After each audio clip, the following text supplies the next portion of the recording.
Bienvenidos al Evangelio para la Vida en Pareja. Hoy es viernes 31 de enero y este es el Evangelio según San Marcos, capítulo 4 del 26 al 34, en el nombre del Padre, del Hijo, del Espíritu Santo. Amén. En aquel tiempo dijo Jesús al gentío: el reino de Dios es como un hombre que echa una semilla en la tierra. Lo mismo si está dormido como si está despierto, si es de noche como si es de día. La semilla, sin que él sepa cómo, germina y crece. La tierra por sí misma da el fruto. Primero la hierba, luego la espiga, después el grano gordo en la espiga. Y cuando el fruto está maduro, el hombre echa la hoz porque es el tiempo de la cosecha. También les dijo: ¿con qué compararemos el reino de Dios o con qué parábola lo explicaremos? Es como un grano de mostaza, que cuando se siembra en la más pequeña de las semillas de la tierra, pero una vez sembrada crece y se hace la más grande entre todas las hortalizas y echa ramas tan grandes que las aves pueden anidar a su sombra. Con muchas parábolas por el estilo les exponía la doctrina según ellos podían comprenderla, y no les hablaba sin parábolas. A sus discípulos se las explicaba a solas. Palabra del Señor. Gloria a ti, Señor Jesús. En estos días escuché una extraña respuesta de esas típicas de nuestros hermanos separados, que decía que una señora, pues obviamente tiene que ser evangélica, sí, para que diga: no, es más importante la palabra de Dios que la Eucaristía. Y yo decía para mis adentros: venga, ¿será que entonces es más importante que yo honre a mi padre y a mi madre que no cometer adulterio? El no mentir, que el no robar. Y uno dice: no, es que eso no es sí o sí. No, son complemento. No honrar a padre y madre es tan importante como no cometer adulterio, ¿cierto? No robar es tan importante como no mentir. Entonces, esto no es decir la palabra de Dios, como ellos solamente tienen eso, entonces por eso es que lo estaba diciendo ella, porque solamente cuentan con la palabra de Dios. Por eso es que ellos tienen una cosa muy errática que dicen solo escritura, es decir, solo Biblia, ¿sí? No, eso es una mentira. Entonces dice solo Biblia, ok, y por eso la señora está diciendo: no, es que más importante la palabra de Dios. ¿Qué? ¿Cómo así que más importante la palabra de Dios que la Eucaristía? No. Sí, es que no es si esto o esto, es esto con esto. Nosotros hacemos la palabra de Dios en una misa más la Eucaristía, imagínense pues. ¿Y por qué les estoy diciendo a ustedes eso, esta cuestión como si estuviéramos hablando simplemente de apologética? Sí, y no tiene que ver con apologética solamente. Es que el tema es aquí muy complejo. Esta primera parábola es muy difícil de comprender desde mi punto de vista, no es tan fácil, ¿sí? El reino de Dios es como un hombre que echa una semilla en la tierra. Lo mismo si está dormido que si está despierto, que si es de día o si está de noche, sin que él sepa cómo, germina y crece. ¿Ok? ¿Quién entiende esto? Y aquí termina una cosa muy importante de cómo es que él da una información que es su palabra, le queda para todo el mundo, pero a algunos se los explica el mismo Dios les explica a algunos, ¿sí? A algunos.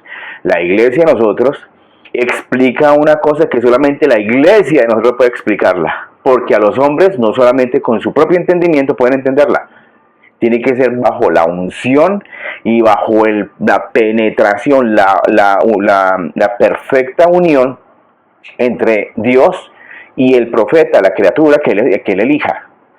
Listo. Entonces, ¿a cuántos hombres católicos, sacerdotes, incluso laicos y santos hombres y doctores de la iglesia le ha explicado el mismo Jesucristo después de la resurrección, que no solamente está en la palabra, después de la resurrección, a cuántos les ha explicado el tema de la Eucaristía? ¿A cuántos les ha explicado? A muchos, porque se lo explica a algunos a solas, le da respuesta. Entonces un José Smith o un Juan Calvino o un Martín Lutero no escucharon de Jesús, que dijeron: no, la Eucaristía no, eso sáquenlo. Lo más importante de esto: no, María Santísimo, no, sáquenlo, que es que no, ellos no escucharon eso. Eso lo hicieron ellos por su rebeldía. Y al día de hoy nuestros hermanitos separados no tienen Eucaristía. ¿Por qué? Por rebeldía. No tienen una devoción a María Santísima. ¿Por qué? Por rebeldía. Pero nuevamente volvemos al punto. ¿Por qué les estoy diciendo esto?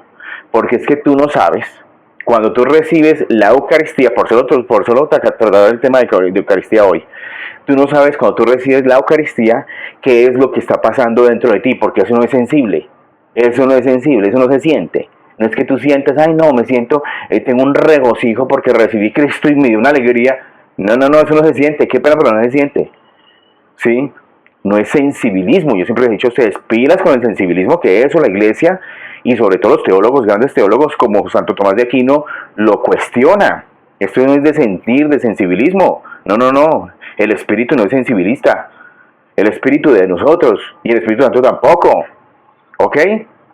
Entonces, aquí es la gracia. Tú no sabes cómo. Aquí está diciendo, ¿sí? Es como el hombre que echa la semilla. ¿Quién echa la semilla? Dios.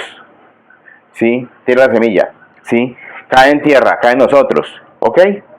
Lo mismo si está dormido que si está despierto. Si es de día o si es de noche. ¿Sí? Oigan, pues tan importante esto. ¿Sí? Sin que él sepa cómo germina y crece. Él no sabe cómo. O sea que esto en qué se resume en una sola palabra, la gracia. La gracia que procede de Dios y solamente Él la puede dar. La gracia que está en la Eucaristía o que está en la confesión, ¿sí? Que está entre los hermanitos separados. Dicen que, oh, la palabra, seguir la palabra, ¿sí? Obviamente lleva a ti a un estado de gracia. Y Dios a través de ella también te da la gracia. Pero es que nosotros tenemos, vuelvo y les digo a ustedes, y más. Y la palabra de Dios, más Eucaristía, más confesión, más oración, ¿cierto?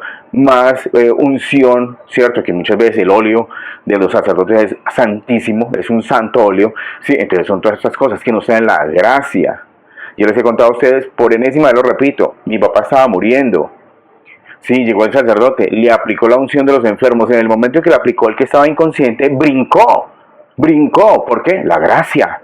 No supimos cómo, él no sabe cómo, pero la gracia hizo su función, ¿sí? De reavivar, de levantar, de sanar a la persona, ¿cierto? Y él no sabe cómo, nosotros tampoco sabemos cómo, pero sucedió, ¿sí? Uno de mis hermanos, que es el más caprichoso con el tema de la fe, quedó conmocionado ante esa situación y no entendía qué pasó acá. Mi papá estaba inconsciente, les digo a ustedes.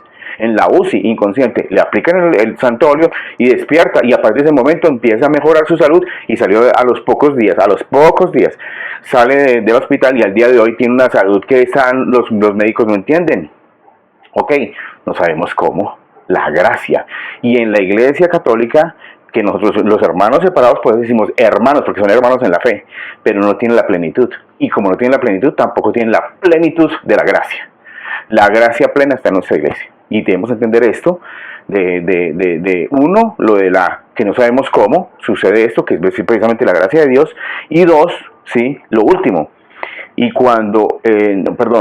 y no les hablaba sin parábolas, y a sus discípulos sí se les explicaba a solas. ¿Listo? Nosotros somos una iglesia llena de místicos que han recibido el mensaje de Dios y por eso nos dicen cómo es nuestra fe y cómo es la administración y gestión de la iglesia y de todos los frutos del Espíritu Santo a través de su iglesia y de todo lo demás. La gloria sea al Padre, al Hijo, al Espíritu Santo.